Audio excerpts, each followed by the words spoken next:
Gentleman, Kurt Warner. Good to see you, Kurt. How are you? Kurt, let's go. I'm good, buddy. How are you? What's your opinion of the move that Kevin Stefanski made, sir? What do you think about Flacco out, Dylan Gabriel in? What do you think?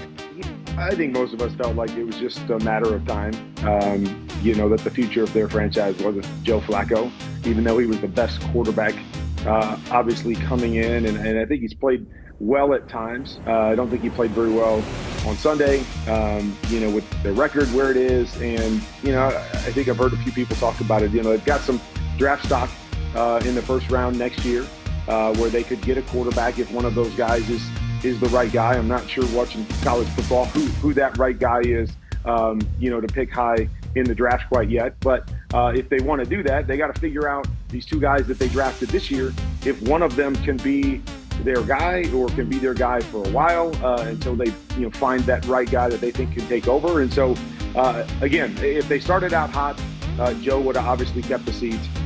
With some of the struggles that they've had with where their record is, I don't think this surprises anybody that Dylan's going to get his shot.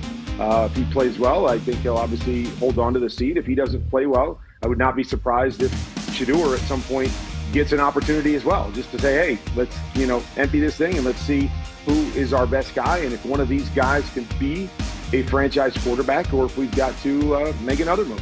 What'd you see from Jackson Dart on film as Dart became the first quarterback from the rookie class to win a game in the NFL? He's 1 for 1 now, and against the Chargers defense, that's no joke, as you know, Kurt. What'd you make of Jackson Dart's first appearance? Yeah, I mean, if you just break down the X's and O's, it wasn't a great performance. Made some throws, missed some things. But I think you could feel the spark that he gave this team. And, you never can really quite put your finger on, okay, what was that? The first drive, they take the ball all the way down, they score, he runs it in, he makes a couple big runs in there. And I think those big runs energize people. Why did defense play so much better this week than they have? Those are things that you can't explain other than they're fired up to have him for whatever reason, whatever he brings to the table. And you could feel that. Even just me watching the All-22, I felt like it was a different team out there. And like I said, it wasn't great, just from quarterback play, but he gave them a couple big plays in the game, a couple big runs, some things to excite the fans. And so I think it was obviously a great first outing that you don't play great, but you energize your team and you get a win against a 3-0 team. That's exactly how you want to start, and there's a lot of room for improvement. Kurt Warner here on the Rich Eisen Show. As you know, we're always looking for corners to be turned, sir. Have the Chiefs turned it? Have the Chiefs turned the corner? Kurt Warner. You know what? I want to say yes, and solely because of the fact of how they played this game. We covered the first game in Brazil, and I talked about it a lot. Like, it didn't look like the same Chiefs team, just from the standpoint is they weren't running RPOs. They weren't throwing a lot of their quick throws, and supplementing their run game with that kind of play. And that had really been their MO for the last couple years, is they couldn't push the ball down the field. So it was a lot of quick throws. That was their run game, yards after catch. And we just didn't see that early. And maybe it was because, as we talked to Andy Reid, there was a big package for Xavier Worthy, and he goes out in the third play. And so maybe they didn't have anybody that they could plug in and run those plays. But when I popped on the tape this past week, it looked like the Chiefs to me. There was a lot more RPOs and those quick throws to supplement that run game and to use Patrick's ability to get defense out of position and then just make those quick throws. A lot more wide receiver screens.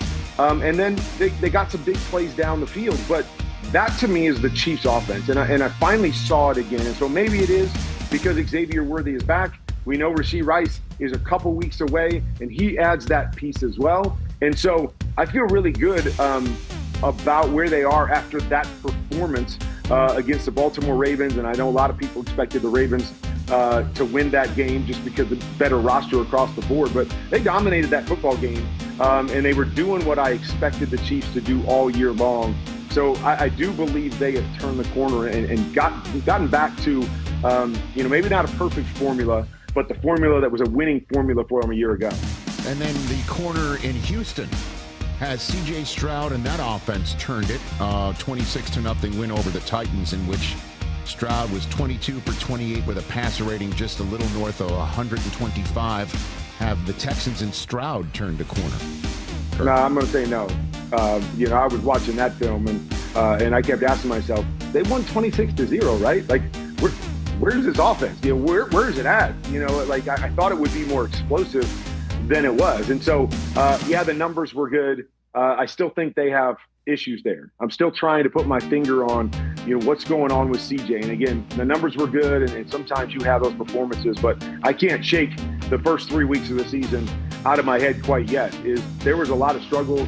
CJ just doesn't look like the same player that he was as a rookie. Just awareness, seeing things, getting the ball out of his hands. So I'm not ready to say that they've turned a corner quite yet. I think they played a Titans team that really struggles offensively, and that's why it looked like it did. I'm going to need to see some of that against a better football team. Okay, so have the Falcons turned a corner offensively? Have we found something with Penix that they were able to uncork on Washington, Kurt? Yeah, here's another one that I'm not quite sure. I'm starting to wonder, because I thought they looked really good in week 1 of the season, and I thought, man, Michael Penix looks really good, and this team could be something to reckon with because of all their weapons. And then we go 2 weeks where he doesn't look very good, and then he comes back and he looks really good again this 4th week. And so for me, consistency is the name of the game at the quarterback position, and that means seeing it. That means being able to work through things when your first read's not open and being able to find the next guy. That's how you have to play the position. There are going to be some games where the number 1 read is open quite a bit, and you just have to drop back and throw it. And most of these guys that are starting in the NFL can drop back and throw it. And so I can't just take one game where things just kind of worked out pretty favorably for them and say, okay, they've turned the corner. I think they've got a very simple offense. They run a lot of these choice routes and things every single week, a lot of the same concepts over and over again. And when those things are open, the team looks pretty good. When those things aren't open, they don't look very good. And so I have to see some more evolution here. And I've got to see Michael work through some things beyond just his first read and those guys getting open before I'm ready to say that this offense has turned the corner. They've got lots of talent, and we see what they're capable of. We've seen it a couple times this year, what they're capable of. But then you wonder, how do you have a Carolina game where you can't put any points on the board and you struggle? So again, not ready to say they've turned the corner. Obviously, it was a great performance on Sunday, but I need to see more consistency there. Kurt Warner here on the Rich Eisen Show. Kurt, you're the perfect guy to ask so many questions with your Hall of Fame resume and your QB Confidential YouTube page. But this one, I think, is particularly, you're the perfect person to ask about this because it involves passing concepts and a Bible verse. Like you're an expert on all of these, okay? A.J. Brown tweeting out a Bible verse about patience, essentially, after another minimal target game, to say the least. What are you seeing about this Eagles passing game that is a problem, and what do you think A.J. Brown should do other than just staying patient? Kurt, what do you think? Yeah, I mean, this is a tough one because we understand the formula that Philly has, and that's to run the football, and then when a team wants to take the run, give you one-on-one on the outside, and A.J. Brown's as good as anybody in the league when he gets one-on-one situations to just go and play pitch and catch out there. And so that's what they do. And so we saw it a couple weeks ago, against the Rams. They struggled in the first half, but when they were forced to throw it, they could feed A.J. Brown on the outside, and he has a big game. And so that to me is a formula that's worked really, really well for them. In that formula, though, when teams aren't doing that and they're not extending an extra guy and they're not leaving A.J. Brown one-on-one, it becomes a lot harder for them to get him the football in those situations. And so, I think the remedy would be to move him around and do some different things with him and find